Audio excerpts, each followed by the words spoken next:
கேங்ஸ்டர்னா discipline வேணும். Hello gangsters, இன்னைக்கு எங்கே வந்திருக்கோம் பார்த்தீங்கன்னா, நான் தம்பி கேங்ஸ்டரோட தோட்டத்துக்கு வந்திருக்கோம். ஒரு வாட்டமான வான்கோழியை பிடிச்சி இன்னைக்கு சமைக்கலான்னு முடிவு பண்ணியிருக்கோம். வாங்க இப்போ வான்கோழியை க்ளீன் பண்ண ஆரம்பிப்போம். பார்த்தீங்களா, நம்ம முரட்டு கேங்ஸ்டர் தம்பி வான்கோழியை அன்ட்ரெஸ் பண்ண ஆரம்பிச்சிட்டா. அப்படி அடுப்பை பற்ற வச்சுட்டு இந்த சின்ன சின்ன ரோமங்கள் போகிறதுக்கு கொஞ்சம் வாட்டிக்கலாங்க.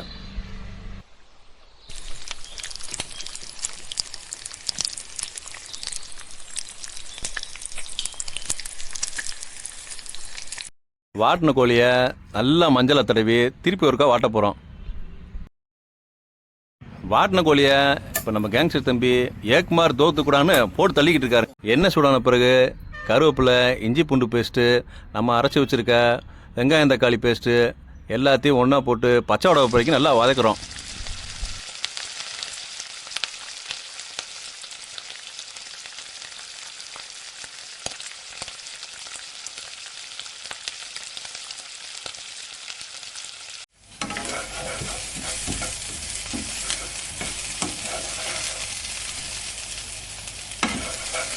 இதுக்கிடையில் வெட்டின வான்கோழியை குக்கரில் போட்டு குழம்பு மசால் போட்டு தேவையான அளவு உப்பும் தண்ணியும் சேர்த்து 5 விசில் விட்டு வேக வைக்கிறோம்.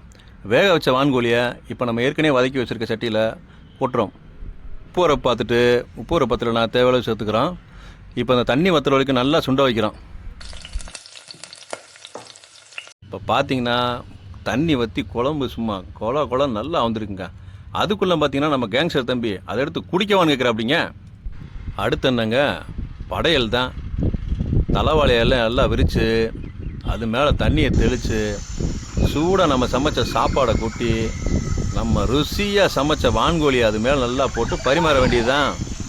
இந்த கூத்தை பார்த்தீங்களா, அவங்களே சமைச்சிட்டு அவங்களே சாப்பிட்டு நல்லா இருக்கும் வேறு சொல்லுவாங்களாம்.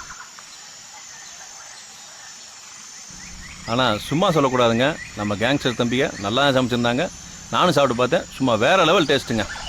நாங்கள் சமைச்சிக்கிட்டு இருக்க கேப்பில் இந்த வாத்தை பார்த்தீங்களா, சும்மா குளிச்சுட்டு குதூகலமாக இருக்குது.